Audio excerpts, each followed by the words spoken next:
এই টাকার মালিক হওয়ার পিছনে তার কোনো অবদান না, 16 অবদান আল্লাহর।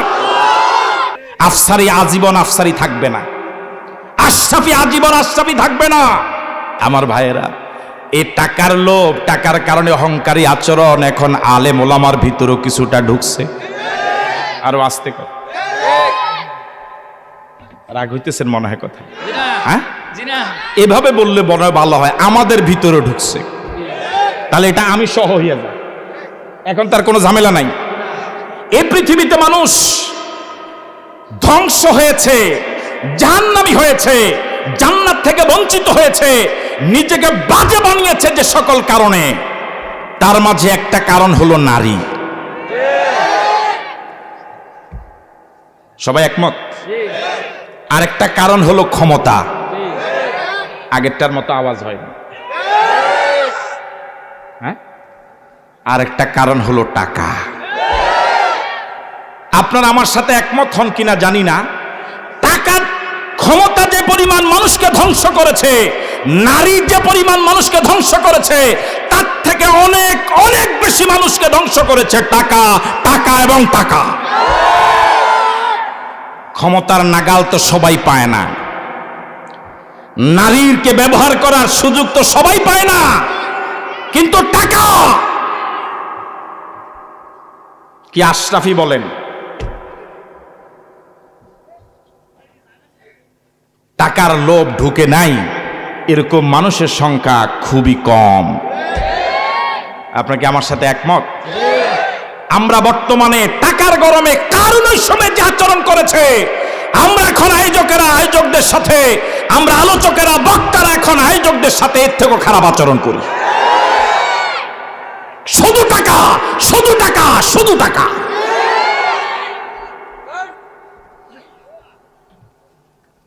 টাকা।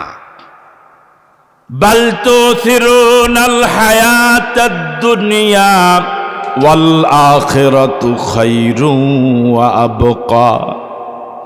বাল তুসিরুনাল হায়াতাদ দুনিয়া, বাল তুসিরুনাল হায়াতাদ দুনিয়া ওয়াল আখিরাতু খায়রুন ওয়া আবকা। ও দুনিয়ার মানুষেরা, ও আলেম উলামারা, ও বক্তারা, ও পীরেরা, ও নেতারা, ও কর্মীরা, দুনিয়াকে প্রাধান্য দিচ্ছ, দুনিয়ার পিছনে ঘুরছ, শুধু টাকা, শুধু টাকা, শুধু টাকা। ওয়াল আখিরাতু খায়রুন ওয়া আবকা। আমি তোমার জন্য পরকালে যে জান্নাত বানিয়ে রেখেছি, এই জান্নাত যে কত ভালো, এই জান্নাত যে কত সুন্দর, তুমি এখনো টের পাও নাই। আন আবি হুরায়রা রাদিয়াল্লাহু তাআলা আনহু ক্বালা قال رسول الله صلى الله عليه وسلم قال الله تعالى أعددت لعبادي الصالحين ما لا عين رأت ولا أذن سمعت ولا خطر على قلب بشر أو كما قال عليه الصلاة والسلام।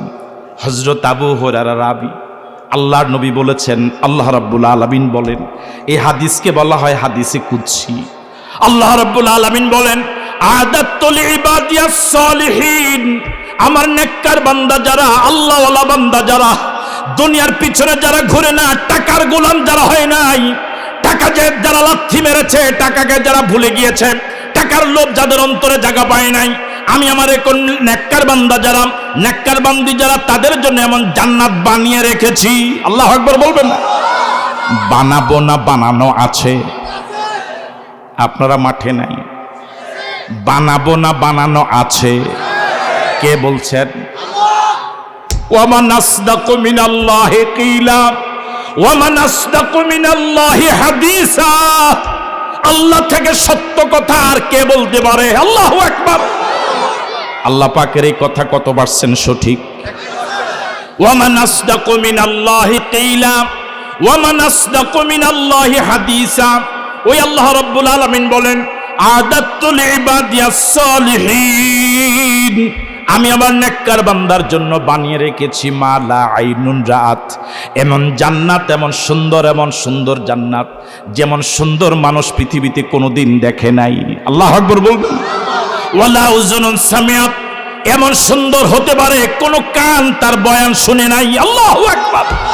ওয়ালা খাতারা আলা কলবি বাশার, এমন সুন্দর বাসস্থান হতে পারে, এমন সুন্দর জান্নাত হতে পারে কোন মানুষ কোনোদিন কল্পনা করে নাই। কল্পনার ঊর্ধ্বে এমন জান্নাত তো আল্লাহ আমার আপনার জন্য বানায়া রাখছে।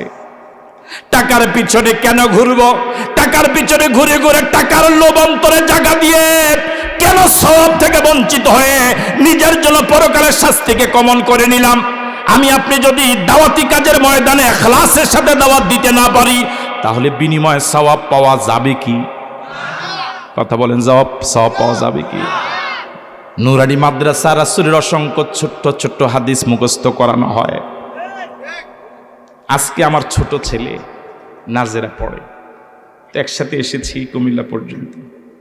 তো গাড়িতেও আমাকে জিজ্ঞেস করে, আব্বু তুমি কয়টা হাদিস মুখস্থ পারো? আল্লাহু আকবার। আমি তো কিছু হাদিস পারি, কয়টা পারি এটা তোর কখনো গণি নাই। আমি বললাম, আব্বু তুমি কয়টা পারো? আব্বু আমি 30টা পারি। ছোট ছেলে। দোয়া করবেন আল্লাহ পাক যেন তাকে কোরআনে হাফেজ আলেম হিসেবে কবুল। এর মাঝে একটা হাদিস হলো, আখলিস দীনাকা ইয়াকফিকাল আমালুল কদির। ও বান্দা, তুমি যাই করবা নিয়তটাকে খালেস করো, শুধুমাত্র আল্লাহর জন্য কর। আমল যদি কম হয় নাজাতের জন্য যথেষ্ট হয়ে যাবে। আল্লাহু আকবার। আমরা কি পারবো নিঃস্বার্থভাবে কাজ করার জন্য? পারবো। আল্লাহ কবুল করুক, বলি আমিন। আরো জোরে শুনি বলি আমিন। ইন্না কারুনা কানা মিন কওমে মূসা ফাবাগা আলাইহিম। কারুন সাধারণ কোন বংশের লোক ছিল না। কারণ হযরত মূসা আলাইহিস সালাতু ওয়াস সালামের বংশের লোক ছিল। বংশমর্যাদার দিক থেকে কারুন কোন অংশে কম ছিল না। হযরত মূসা আলাইহিস সালাতু ওয়াস সালামের কোন riwayate রয়েছে কারুন ছিল চাচাতো ভাই। কারুন যখন দেখলো আল্লাহ রাব্বুল আলামিন নবুয়ত দিয়েছেন মূসাকে, নবুয়ত দিয়েছেন হারুন আলাইহিস সালাতু ওয়াস সালামকে, ধর্মীয় নেতৃত্ব দুটোটাই চলে গেল দুই ভাইয়ের কাছে। অথচ এই দুই ভাই কিন্তু টাকাওয়ালা ছিল না। কথা বলে না কেন? টাকাওয়ালা কে? আরো আস্তে কোন কে? তো তার কাছে টাকা থাকার কারণে তার মনে মনে একটা চিন্তা, আমার কাছে যেহেতু টাকা ক্ষমতা আমার কাছে থাকছে। কিন্তু সমাজের নেতৃত্ব চলে গেল কার কাছে? যাদের কি নাই। এখন তার হিংসা বাড়বে না কমবে? আরো আস্তে বলেন, বাড়বে না কমবে? এই জন্যই তো বর্তমানেও কিন্তু এই চরিত্রের মানুষ আছে। টাকাওয়ালারা মসজিদের ইমাম, আলেম, ওলামা, হুজুরদেরকে কোনো পাত্তাই দেয় না। আপনার মাঠে আছেন, টাকার গরমে ও আলেমদেরকে মনে করে ও ফকির জাত, ঠিক কিনা? এরকম আছে না? মানে ওর চিন্তা হলো আমি কোটি কোটি টাকার মালিক, আমি এত টাকার মালিক। এ মোল্লা, ও পয়সা নাই, ও ফকির। আলেম ওলামা, মসজিদের ইমাম, খতিব সাহেবেরা, মুয়াজ্জিনেরা এই জাতীয় ধনীদের কাছে যে কি পরিমাণ দুর্ব্যবহারের শিকার হয়। মসজিদ কমিটি যদি মোটামুটি গ্রামের এলাকার লোকজন হয় তবু মোটামুটি আচরণ ভালো পায়, কিন্তু যে মসজিদের কমিটির লোকেরা একটু পয়সাওয়ালা, উপায় নাই। কি কথা কয় না কেন? হ্যাঁ, এলাকার স্বাভাবিক জনগণ যদি সভাপতি সেক্রেটারি হয়, টাকা দিতে না পারলেও ইমাম সাহেবকে একটু নিচ্ছা মুচ্ছা দেয়, ইমাম সাহেব দিতে পারি নাই, মনে কষ্ট নিয়েন না, একসাথে মাঝে মাঝে চা খায়। আর ধনী যদি হয়, শিল্পপতি যদি হয়, ইমাম সাহেবকে নিয়ে চা খাওয়া তো দূরের কথা, ইমাম সাহেব তার পাশে বসতেই পারে না। কথা কয় না, একদম শীত হয়ে শুয়েছে, দেখেন আরাম করে। ইমাম সাহেব তার পাশে বসতেই, ওর পাশে যদি কখনো বসে, হ্যাঁ আপনি আমার পাশে বসলেন, আরে বাপরে বাপ, কত বড় জমিদার। রাগ হইতেছেন আপনারা? এরকম আচরণ করার মতো লোক সমাজে আছে না নয়? কয় টাকার মালিক হয়েছ তুমি? আল্লাহ পাক এমন অসুখ দিবেন, ডাক্তারের পয়সা হবে না। ইন্না কারুনা কানা মিন কওমি মূসা। কারুন মূসার বংশীয় লোক, মূসার গোত্রের লোক। ফাবাগা আলাইহিম, কারণ যখন আগে চিন্তা করেছিল টাকা আমার, ক্ষমতা আমার, চেয়ার আমার, কিন্তু টাকা আমার চেয়ার হয়ে গেল মুসার, টাকা আমার চেয়ার হয়ে গেল হারুনের, এটা কোনোভাবে মেনে নেওয়া যায় না। ফাবাগা আলাইহিম, এই কারণে সে মুসা এবং হারুন এবং তার অনুসারীদের উপরে যত দুর্ব্যবহার, যত অহংকারী আচরণ শুরু করে দিয়েছে। বুঝেন নাই? কথা বলার আগে মেজাজ গরম, এটা বলেন তো মেজাজের কারণে না টাকার কারণে?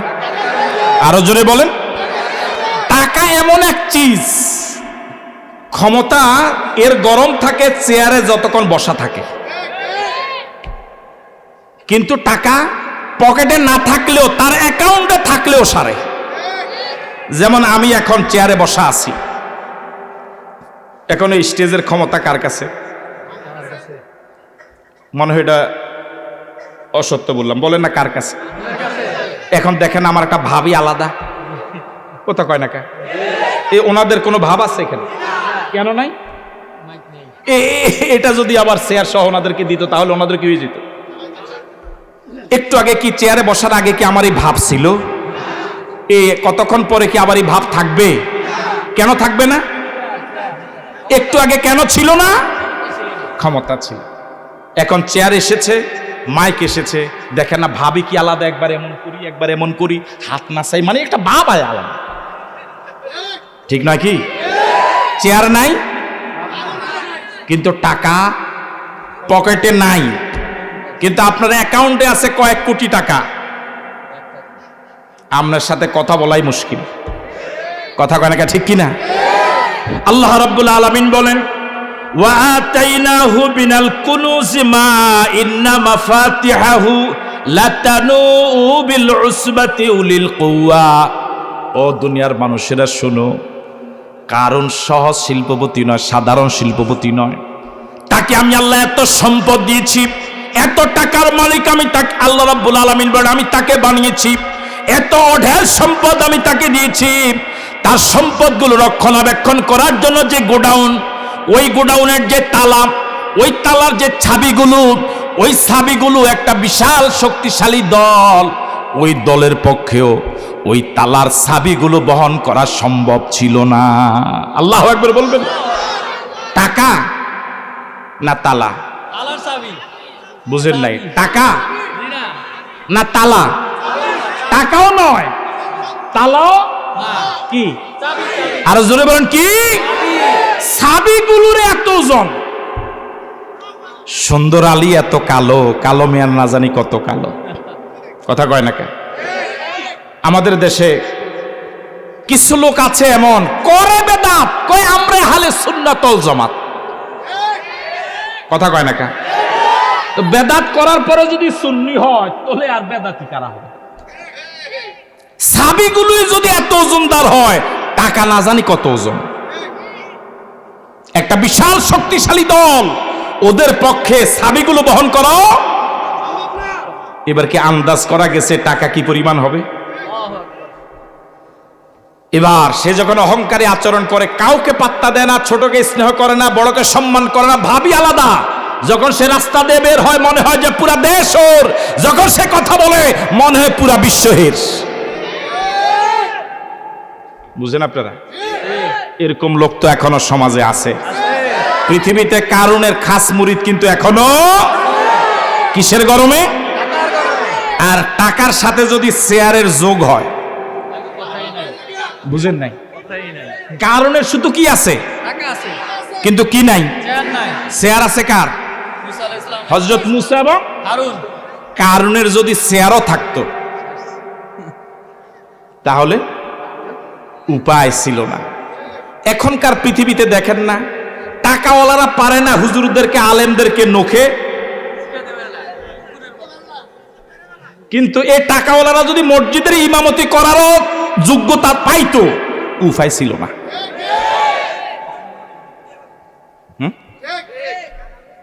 এবার এলাকার লোকেরা তার ভাব দেখা, তার লাফালাফি দেখা মুরব্বীরা সবাই চিন্তা করলো, এলাকার মুরব্বীরা, আলেম ওলামারা, সত্যিকারা তার হিতাকাঙ্ক্ষীরা চিন্তা করলো, আল্লাহ সে যেভাবে অহংকারী আচরণ করে লাভ দেওয়া শুরু করছে, সে লাভ তো বেশি দিন দিতে পারবে না, কথা কয় না? এই একটু পরে সে কি হয়ে যাবে? শেষ হয়ে যাবে। এই জন্য এলাকার লোকেরা তাকে কয়েকটা পরামর্শ দিয়েছে। পরামর্শগুলো শুনবেন। কে দিয়েছে? এলাকার ভালো মানুষেরা। কাকে দিয়েছে? জবাব দেন না, কাকে? সর্বপ্রথম পরামর্শ দিয়েছে এলাকার লোকেরা। ইয ক্বালা লাহু কওমুহু লা তাফরাহ ইন্নাল্লাহা লা ইউহিব্বুল ফারিহিন। কারুনের এই অবস্থা দেখে এলাকার লোকেরা পরামর্শ দিল, কারুন, আমাদের হয়তো টাকা নাই, আমাদের হয়তো ক্ষমতা নাই, আমরা চেয়ারম্যান না, মেম্বার না, এমপি না, মন্ত্রী না, আমরা তোমার হিতাকাঙ্ক্ষী, আমরা গরিব হতে পারি, আমরা তোমাকে ভালো জানি, তোমাকে হিতাকাঙ্ক্ষী হয়ে তোমাকে ভালো জেনে তোমার জন্য কয়েকটা পরামর্শ দিচ্ছি। সর্বপ্রথম পরামর্শ হলো, কারুন, তুমি টাকার গরমে যেভাবে অহংকারী আচরণ আপনজনদের সাথে, এলাকার লোকদের সাথে শুরু করেছো, এটা কিন্তু ভালো লক্ষণ না। আমরা তোমাকে পরামর্শ দিচ্ছি, লা তাফরাহ। ও কারুন, প্রথম পরামর্শ দিচ্ছি, লা তাফরাহ, অহংকারী আচরণ করো না, গর্ব আচরণ করো না, গর্ববোধ করো না। ইন্নাল্লাহা লা ইউহিব্বুল ফারিহিন, নিশ্চয় যারা অহংকারী আচরণ করে, মানুষকে দাম দেয় না, মানুষকে মূল্যায়ন করে না, আমার আল্লাহ এই জাতীয় অহংকারীকে পছন্দ করে না। সে আলেম হোক আর জাহেল হোক আর পীর হোক আর মুরিদ হোক, বক্তা হোক আর শ্রোতা হোক, অহংকারকে আমার আল্লাহ পছন্দ করে না, করে না, করে না। আল্লাহ রাব্বুল আলামিন হাবিব বলেন, আল্লাহ রাব্বুল আলামিন বলেন, আল কিবরিয়াউ রিদাই, অহংকার আমি আল্লাহর গায়ের চাদর। যে অহংকার করে সেজন্য আমি আল্লাহর গায়ের চাদর নিয়ে টানাটানি করে। নাউজুবিল্লাহ বললেন। আমার ভাইয়েরা, অহংকার মানুষের ন্যাকামল কিভাবে জ্বালিয়ে ছাই ভস্ম করে দেয়, আগুন যেভাবে শুকনো কাঠকে জ্বালিয়ে ছাই করে দেয়।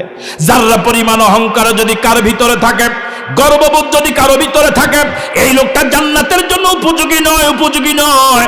এই হাজার হাজার জনতা নিয়ে মালিকের কাছে ফরিয়াদ করি, আল্লাহ, মানবীয় কত দুর্বলতা আমাদের ভিতরে আছে, মানবীয় কত দুর্বলতা আমাদের ভিতরে আছে, আমার ভিতরে আছে।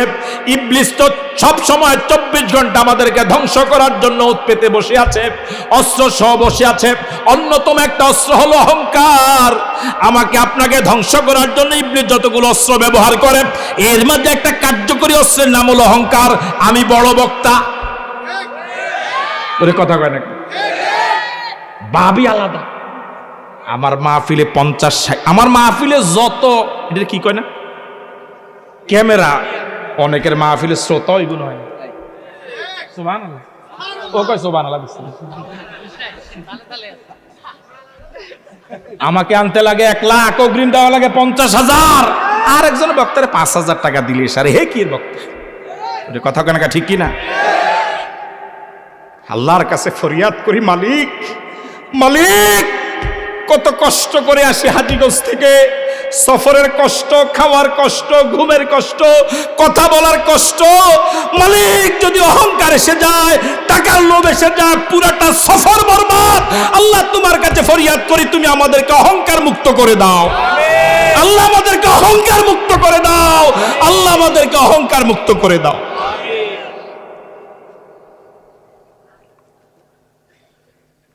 এলাকার লোকেরা পরামর্শ দিলেন, লা তাফরাহ, অহংকার করো না। কণ্ঠের অহংকার করি, কুকিল কণ্ঠ। আল্লাহ বানাইছে মানুষ, হে কুকিল কণ্ঠ। কি কণ্ঠ? কুকিল কণ্ঠ। আমাদের নামের আগে পাশে যা লাগায়, আন্তর্জাতিক খ্যাতি সম্পন্ন।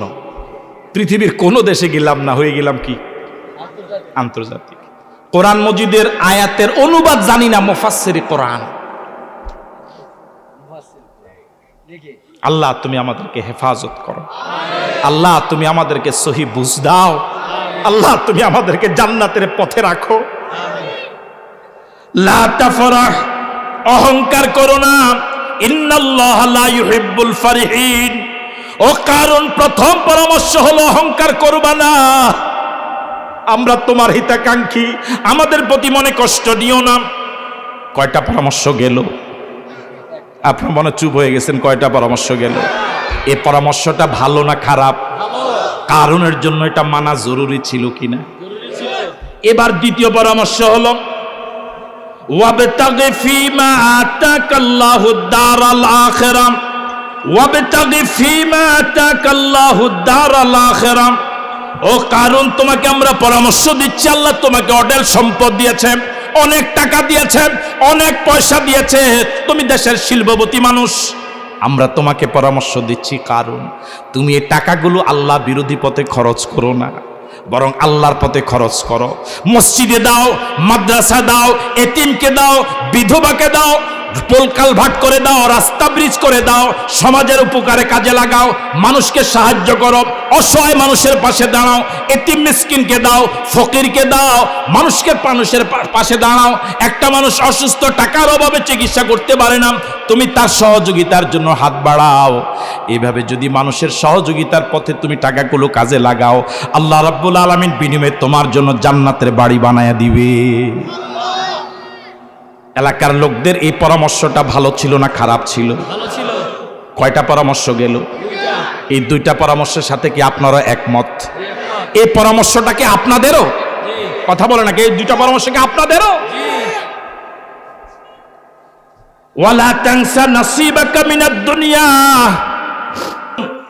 আমরা যে তোমাকে বলছি দ্বিতীয় পরামর্শের আলোকে যে তুমি আল্লাহ রাস্তায় টাকা খরচ করো, পয়সা খরচ করো, এ কথা তুমি বুঝবা না যে আমরা তোমাকে পরামর্শ দিচ্ছি সব টাকাগুলো তুমি আল্লাহ রাস্তায় মসজিদ মাদ্রাসা দিয়ে তুমি ফকির হয়ে যাও, তুমি মিসকিন হয়ে যাও। আমরা তোমাকে পরামর্শ দিচ্ছি না, বরং আমরা 3 নম্বর পরামর্শ দিচ্ছি, ওয়ালা তানসা নাসিবাকা মিনাদ দুনিয়া। ও কারণ তুমি অনেক ধনী মানুষ, তোমার চলাফেরাটাও তোমার টাকা পয়সার সাথে মানানসই হওয়া লাগবে। তুমি কোটি কোটি টাকার মালিক, তুমি বাজারে যাও, সবচেয়ে পচা মাছটা কিনো। এরকম ধনী মানুষ সমাজে আছে না নাই? হে বাজারে যায় রাত 11টার পরে, যে মাছ কেউ কিনে না, হে এটা কিনে। হ্যাঁ, তোমাকে আল্লাহ অনেক সম্পদ দিয়েছে, তোমার গাড়িটাও সেমানের হওয়া দরকার, তোমার হাট বাজারও সেমানের হওয়া দরকার, তোমার লেবাস পোশাকও সেমানের হওয়া দরকার, তবে অহংকার মুক্ত ভাবে হওয়া লাগবে। ঠিক আছে কথা? তুমি ধনী মানুষ, তুমি চলো ফকিরের মতো, এটা কিন্তু শরীয়তের বিধান নয়। একটা সময় মানুষ মনে করতো যে জামা কাপড় ইস্ত্রি দেয় না, জামা উঠতে উঠতে ঘাড় পর্যন্ত উঠে গেছে, হে আল্লাহর ওলি। কথা কয় না? আবার যে একটু জামা কাপড় ভালো পরে, দামি জামা কাপড় পরে, কয় না এই দুনিয়াদার। আসলে আমরা ইসলামটা বুঝি না। আপনাকে আল্লাহ যতটুকু নিয়ামত দিয়েছে, ওয়া আম্মা বিনিয়ামাতি রাব্বিকা ফাহাদ্দিস, আপনি নিয়ামতকে ব্যবহার করেন, তবে অহংকার মুক্ত হন। ওয়ালা তানসা নাসিবাকা মিনাদ দুনিয়া। ও কারণ এত সম্পদ আল্লাহ তোমাকে দিয়েছে, তুমি দুনিয়ার তোমার চলাফেরা অবস্থা তুমি ভুলে যেও না। তুমি অনেক কোটি কোটি টাকার মালিক, তোমার একটা গাড়ি আছে, এই গাড়িতে দুনিয়াতে কেউ চলে না, এর গাড়ি তুমি চলো কা? কথা কয় একটু ভালো মানের গাড়িতে। কয়টা পরামর্শ গেল? 4 নম্বর পরামর্শ হলো ওয়া আহসিন কামা আহসানাল্লাহু ইলাইক। ও কারণ চতুর্থ পরামর্শ হলো ওয়া আহসিন কামা আহসানাল্লাহু ইলাইক। আল্লাহ তোমার প্রতি যেভাবে দয়া করেছেন, এই এলাকার হাজার হাজার মানুষ, আল্লাহ অন্যকে তোমার মতো ধনী বানাতে পারতেন, আল্লাহ অন্যকে ধনী বানান নাই, তোমাকে ধনী বানিয়েছেন, এটা আল্লাহর দয়া। আল্লাহ তোমার প্রতি যেভাবে দয়া করেছে, সমাজে অসংখ্য অসহায় মানুষ আছে, আল্লাহর দেওয়া সম্পদ দিয়া ওই অসহায়ের প্রতি তুমিও দয়া করো। আল্লাহু আকবার বলবেন না? এই 4 নম্বর পরামর্শটাও কি ভালো না খারাপ? মোট কয়টা পরামর্শ গেল? এই 4টা পরামর্শের সাথে কি আপনারা একমত? এবার 5 নম্বর পরামর্শ হলো ওয়ালা তাবগিল ফাসাদা ফিল আরদ, ওয়ালা তাবগিল ফাসাদা ফিল আরদ। ও কারণ আমরা এলাকার তোমার হিতাকাঙ্ক্ষীরা তোমার প্রতি 4টা পরামর্শ দিয়েছি। প্রথম পরামর্শ দিয়েছি অহংকার করো না, 2 নম্বর পরামর্শ দিয়েছিলাম আল্লাহ রাস্তায় খরচ করো, 3 নম্বর পরামর্শ দিয়েছিলাম নিজেও ভালো মানের চলো, ভালো মানের খাও, 4 নম্বর পরামর্শ দিয়েছিলাম মানুষের প্রতি আল্লাহ তোমার প্রতি যেভাবে দয়া করেছে, তুমিও মানুষের প্রতি এভাবে দয়া করো। এই 4টা পরামর্শ মানা না মানা তোমার ইচ্ছা, মানলে ভালো, তোমার জন্যই ভালো, না মানলে তোমার জন্যই লস, আমাদের কোনো ক্ষতি নাই। কিন্তু 5 নম্বর তোমাকে একটা পরামর্শ দিচ্ছি, এই পরামর্শটা যদি তুমি না মানো, শুধু তোমার ক্ষতি নয়, আমাদের ক্ষতি, গোটা দেশ গোটা জাতির ক্ষতি।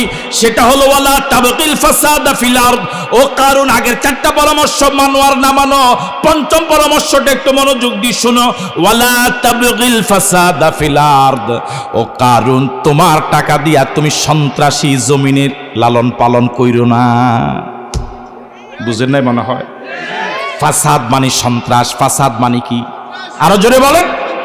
যাকে ইংরেজিতে বলে টেরোরিজম, যাদেরকে আমরা সন্ত্রাসী বলি বাংলায়, আল কোরআন তাকে বলে চাল মুফসিদুনা ফিল আরদ, ইংরেজিতে বলে টেরোরিস্ট, কোরআন বলে চাল ফাসাদ। ফাসাদ মানে সন্ত্রাস, ফাসাদ মানে কি?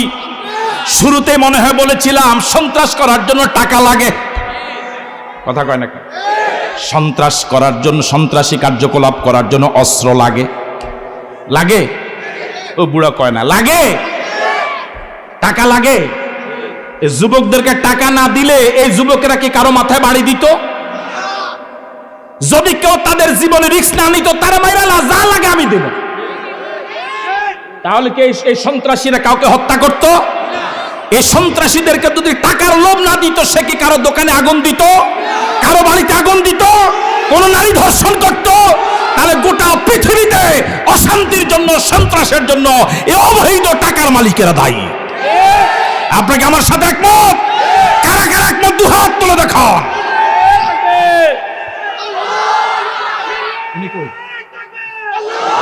হাত নামান। আমার ভাইয়েরা, না আমি স্লোগানের সাথে একমত না। হুঁশিয়ার করার দরকার নেই, আপনি নিজে আগে হুঁশিয়ার হন, কথা কয় না কেন? আপনি আর এই পৃথিবীতে সবচেয়ে কঠিন কাজ হলো নিজে ভালো হয়ে যাওয়া, আর এই পৃথিবীতে সবচেয়ে সহজ কাজ হলো আরেকজনের সমালোচনা করা। মনে হয় একমত হন নেই? আমার দৃষ্টিতে এই পৃথিবীতে সবচেয়ে কঠিন কাজ হলো নিজেকে সমালোচনার ঊর্ধ্বে রাখা, আর এই পৃথিবীতে সবচেয়ে সহজ কাজ হলো বলা না, কথা কয় না, অন্যের কি করা। এই জন্য আমরা কাউকে হুঁশিয়ার করব না, এটা ইসলামের ভাষা নয়, এটা ইসলামের সাথে সাংঘর্ষিক স্লোগান। আমরা হেদায়েত কামনা করব, আল্লাহ তুমি সবাইকে হেদায়েতের ছায়াতলে নিয়ে আসো। আরো জোরে বলি আমিন। আমাদের প্রতি যারা ঘৃণা রাখে, আল্লাহ ওদের অন্তরে আমাদের প্রতি মুহাব্বত তৈরি করে দাও। আরো জোরে বলি আমিন। ওয়ালা তাবগিল ফাসাদা ফিল আরদ, ওয়ালা তাবগিল ফাসাদা ফিল আরদ। এলাকার ভালো মানুষেরা সম্মিলিতভাবে কারুনকে পঞ্চম পরামর্শ দিয়েছে। কারুন এলাকা এখন যারা মস্তানি করে, যারা নারী ধর্ষণ করে, যারা ডাইল খায়, যারা গাঁজা খায়, যারা হিরোইন খায়, যারা বাবা খায়, যারা ইয়াবা খায়, যারা পাবজি খেলে, আর কি আছে, হ্যাঁ, ফ্রি ফায়ার যারা খেলে। আমার বাইরে কম দামা বাটন মোবাইল দিয়া কি ফ্রি ফায়ার খেলা যায়? কি আছে? এখানে তো টাকা আছে। ওরে কথা কয় না, এখানে টাকা আছে না নাই? এই মা বাবা হয়তো মসজিদের ইমাম সাহেবের বেতন মাসিক 100 টাকা ওটা দেয় না, ছেলের হাতে 30,000 টাকার দামের মোবাইল, বরং বলে ভিক্ষা করে মাহফিল করার দরকার কি? কথা কয় না, ঠিক কিনা? কিন্তু যখন গানের অনুষ্ঠানের জন্য যায়, কারো কাছে টাকা নিবি না, যা লাগে আমি দেব। ঠিক আছে কথা? আমার ভাইয়েরা, ওর মেয়ের বিয়ে পড়ে যে মসজিদের খতিব, তোমার মেয়ের দাম্পত্য জীবনের বৈধতা যে ইমাম সাহেবের মাধ্যমে হলো, তোমার মেয়ের যে চরিত্রের গ্যারান্টি যে আল্লাহ পাকের বিধানে ইমাম সাহেব ব্যবস্থাপনা করলো, বিবাহ পড়ানোর পরে ওই ইমাম সাহেবের জন্য 500 টাকা পকেট থেকে বের হয় না। এমনকি সিংহভাগ ধনীদের বিবাহ অনুষ্ঠানে ইমাম সাহেবের জন্য একটা চেয়ারের ব্যবস্থা রাখা হয় না। অথচ তুমি গায়ে হলুদ নামক এরকম শরীয়ত বিরোধী অনুষ্ঠানে লাখ লাখ টাকা খরচ করো, ঠিক নয় কি? তাহলে সমাজের সকল অশান্তি, অন্যায়, অবিচার, জুলুম, সন্ত্রাসের পিছনে অবৈধ টাকাওয়ালাদের টাকা দায়ী। যে ব্যক্তি মাসে চাকরি করে 20,000 টাকা বেতনে চাকরি করে, তার সংসার চালাইতে কষ্ট হয়, সে আবার সন্ত্রাসী লালন করবে কি দিয়ে? ঠিক নয় কি? ওয়ালা তাবগিল ফাসাদা ফিল আরদ। আপনারা কি আফসারি সাহেবকে আনবেন না আজকে? আমার যে লাগাই দিলেন, হ্যাঁ চলুক, হ্যাঁ হ্যাঁ চলুক মানে আসতেছে তো চলবে ইনশাল্লাহ, চলুক মানে আসতেছে চলবে ইনশাল্লাহ। জি আরেকটু চলবে? কয় মিনিট? এটাও কিয়ামতের আলামত। বক্তারা সময় নির্ধারণ করে দেয় শ্রোতারা, এটাও কিয়ামত। যাক, এটা আমি অনুভবী বলি, এটা আবেগ, ভালোবাসা, আপনাদেরকে শ্রদ্ধা জানাই, সম্মান করি। ওয়ালা তাবগিল ফাসাদা ফিল আরদ ওয়ালা তাবগিল ফাসাদা ফিল আরদ। কারুন চারটা পরামর্শ আগে দিয়েছিলাম, ওই চারটা পরামর্শ মানলে তোমার লাভ, না মানলে তোমার লস। কিন্তু এটা সমাজের তেমন ক্ষতি হবে না। কিন্তু তোমার প্রতি অনুরোধ, অন্তত তোমার টাকা দিয়ে কোনো সন্ত্রাসী পাইলা মানুষের মাথায় বাড়ি দিও না, মানুষের দোকানে আগুন দিও না। তুমি জানো না কারুন এই লোকটা পান দোকানদারি করে করে সংসারটা চালায়, ছেলে মেয়েকে নিয়ে সুখের সংসার জীবন যাপন করে। পান দোকানদার কম আয়ের দোকানদার, কম পুঁজির দোকানদার, আজান হলে পরে মসজিদে যায়, আজান হলে পরে মসজিদে যায়, আল্লাহকে সিজদা দেয়। তার সাথে তোমার একটা দ্বন্দ্ব হয়েছে, সে হয়তো তোমাকে সমর্থন করে নাই, তুমি সন্ত্রাসীদেরকে লেলিয়ে দিয়ে তার দোকানটা ভেঙে চুরমার করে দিয়েছো। ও কারণ তুমি জানো না, তুমি জানো না তোমার সন্ত্রাসী বাহিনীর হাতে কত মানুষ, কত মাজলুম নির্যাতিত হয়ে, কত মা বাবা রাতের অন্ধকারে আল্লাহর কাছে ফরিয়াদ করে। তুমি জানো না, তুমি জানো না কারুন, ও কারুন তুমি জানো না, তুমি জানো না কত মা তার যুবতী মেয়েকে তোমার লালিত সন্ত্রাসীদের ভয়ে কলেজে যেতে দেয় না। তোমার লালিত সন্ত্রাসীদের ভয়ে কত মা তার সন্তানকে, তার কন্যাকে, যুবতী মেয়েকে মাদ্রাসা দিতে ভয় করে, সারাটা দিন আতঙ্কে থাকে। না জানি কোনো বন্য হায়নারা, না জানি কোনো বন্য হায়না আমার যুবতী মেয়ের চরিত্রকে নষ্ট করে দিয়েছে, তার জীবনটা নষ্ট করে দিয়েছে। ও কারণ তোমার প্রতি অনুরোধ থাকবে, পরামর্শ থাকবে, ওয়ালা তাবগিল ফাসাদা ফিল আরদ। তোমার টাকা দিয়ে জমিনে তুমি সন্ত্রাস নৈরাজ্য সৃষ্টি করো না। ইন্নাল্লাহা লা ইউহিব্বুল মুফসিদিন, ইন্নাল্লাহা লা ইউহিব্বুল মুফসিদিন, ইন্নাল্লাহা লা ইউহিব্বুল মুফসিদিন। ও কারণ শোনো, তুমি যে সন্ত্রাস সৃষ্টি করছো, নৈরাজ্য সৃষ্টি করছো, সমাজটাকে বিশৃঙ্খল করে দিচ্ছ, আল্লাহ রাব্বুল আলামিন এই জাতীয় নৈরাজ্য সৃষ্টিকারীকে পছন্দ করে না। করে কি করে না? আল্লাহ কি পছন্দ করে? একটু আগে যে আপনারা কইছিলেন যে হুজুর চালান, এখনো তো বুঝা যায় আপনারা কি চালাইতে আছেন। কোরআন মজিদের আলোচনা যখন গৌণ হয়ে যায়, এটা দুঃখজনক। আজকের আপনাদের প্রধান আলোচক ইনশাআল্লাহ স্টেজে আসছেন, আমরা বলি আলহামদুলিল্লাহ, আরো জোরে বলি আলহামদুলিল্লাহ। আমি কামনা করেছিলাম উনি আরো আগে আসবেন,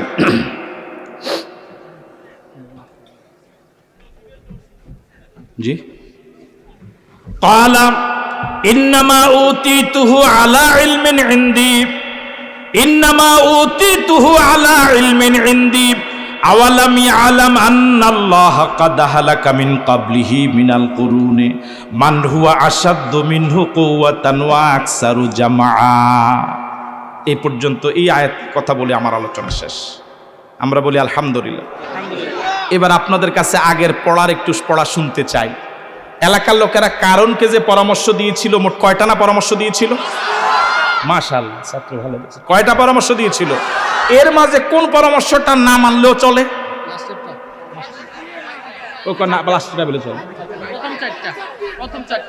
এই 500টা পরামর্শ ভালো না খারাপ?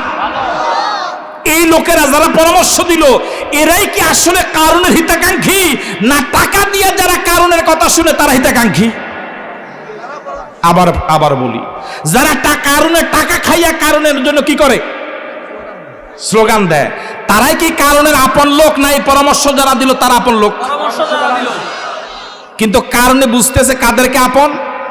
ওই টাকা দিলে যারা কয় কারণের মতো সার হয় না, ওরে কথা কয় না কা, কারণের মতো ভালো মানুষ, আসলে এরা কারণের হিতাকাঙ্ক্ষী। এবার কারণে দেখেন এই 5টা প্রশ্ন শোনার পরে, আরে আমার তো ভালো,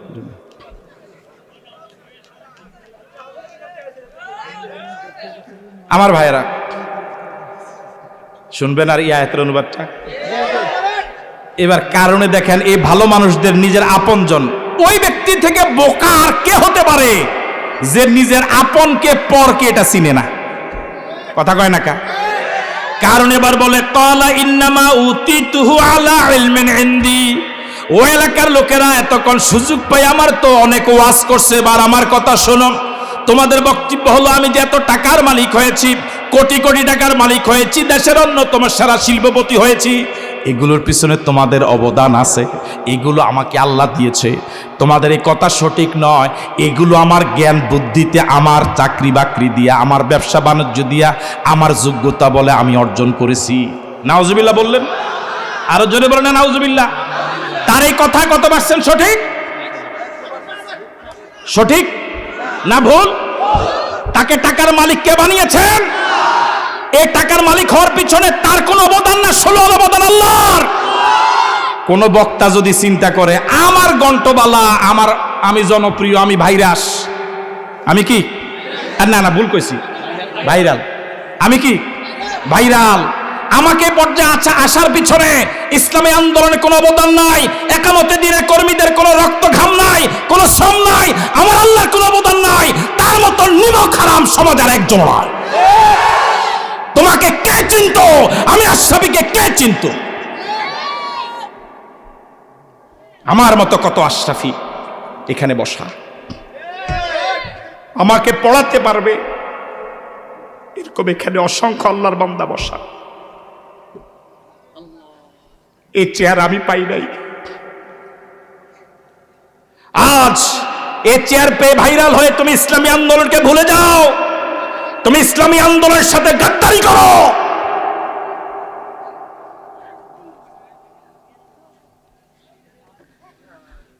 এরা হলো কারণের উত্তরসূরি। কারণ যা বলেছে এখনকার অধিকাংশ আলোচকদের বক্তব্য ইল্লা মাশাআল্লাহ প্রায় একই রকম, যে আমি আমার যোগ্যতা, আমার চেহারাবালা, কথা কয় না কে, আমার কণ্ঠবালা, হ্যাঁ শ্রুতি মধুর, কি ক্বালাম ইন্নামা উতিতুহু আলা ইলমিন ইনদি। ও এলাকার লোকেরা এতক্ষণ বহুমত বাড়ি করছো, আমাকে অনেক পরামর্শ দিছো, সুযোগ পাইয়া সুযোগ কাজে লাগাইছে। এবার শোনো, আমি যে টাকার মালিক হয়েছি এখানে তোমাদের কোনো অবদান নাই, মালিকের কোনো অবদান নাই।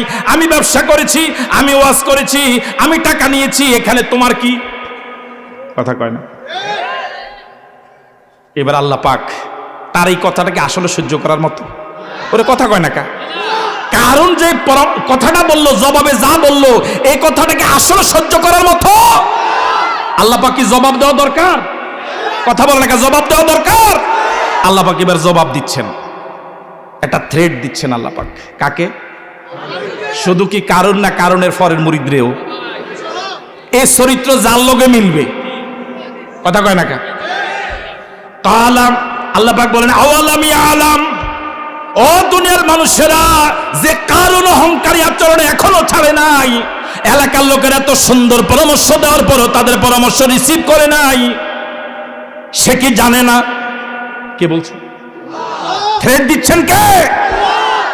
আওয়ালাম ইয়ালাম, তার কি জানা নাই? আন্নাল্লাহ কাদ আহালাকা, আল্লাহ ধ্বংস করে দিয়েছে। আল্লাহু আকবার বলবেন না? মিন কাবলিহি, এই কারণের আগে, মিনাল কুরুন, অনেক জনপদ, অনেক এলাকা। কারণ তো মাত্র এক পিস। কয় পিস? One piece. আল্লাহ এখানে বলেছে করুন, কত জনপদ আল্লাহ ধ্বংস করে দিয়েছে। মানহুয়া শাদ্দু মিনহু কুওয়া, যারা কারণ থেকে অনেক শক্তিশালী ছিল। ওয়া আকসারু জামা, জনবল, সমর্থন, মুরিদ, কর্মী অনেক বেশি ছিল। আল্লাহ থ্রেড দিয়ে কি বুঝাচ্ছেন? কারণ তুমিও এই পরিণতির অপেক্ষায় থাকো, ঠিক নয় কি আমার ভাইয়েরা? এখন আমরা যারা অহংকারে ফেটে পড়ি, মনে করি এর চেয়ার আমি এমনি পেয়েছি, এই কর্মীদের কোনো অবদান নাই, আল্লাহ পাকের কোনো অবদান নাই, আয়োজকদের কোনো অবদান নাই, এই মিডিয়ার এই কর্মীদের কোনো অবদান নাই, ইসলামী আন্দোলনের দায়িত্বশীলদের কোনো অবদান নাই। তার অপেক্ষায় থাকা উচিত।